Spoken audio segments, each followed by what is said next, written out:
Water, flour, oil, and food coloring are the only ingredients you need to make these beautiful coral twills to garnish your dishes and make them worth of a photo shoot. Mom will show you how, but turn on the subtitles. Water, cornstarch, oil. Whisk well until you get an emulsion. If you leave any lumps, they will spoil the final result. Stir. A nice mixture is just a spin away when you trade the whisk for an immersion blender. Use a non-stick frying pan heated at medium heat. When it's nice and hot, pour the emulsion and let it boil without stirring. Use just enough emulsion to cover the bottom of the pan, and this will give the twill a nice circle shape. If you put less emulsion, the shape will be irregular.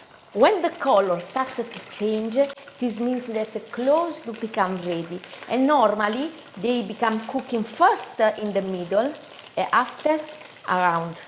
By the way, if you have been wondering, the twills are naturally tasteless unless you choose to add sugar or salt or other flavorings to match your dish. Si capisce che è pronta quando, spostandola con un cucchiaio o una spatola, si muove. Adesso che è pronta la mettiamo su una carta assorbente. Fate attenzione a non romperla. Eccola qua, bella. If you want to change the design, it's possible. You would need to change the proportion of the ingredients. Now we try adding 1 more spoonful of cornstarch while we keep the same amount of the other ingredients. You can experiment yourself with other combinations. Prova spostamento. Ok. Ragazzi, vi voglio far vedere le differenze tra questi due coralli.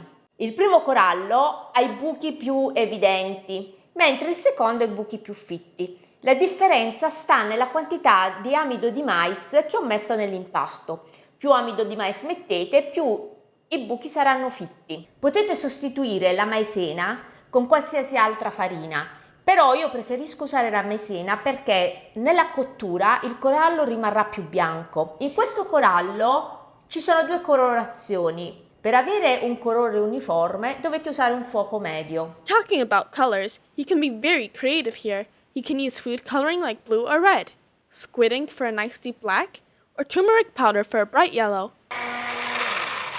And now, Mom, make a quick dish to show off the black twill.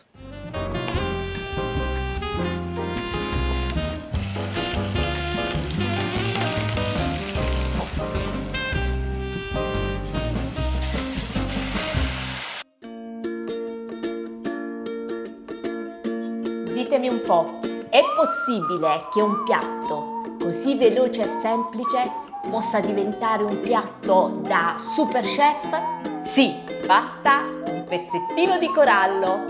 Ecco qua!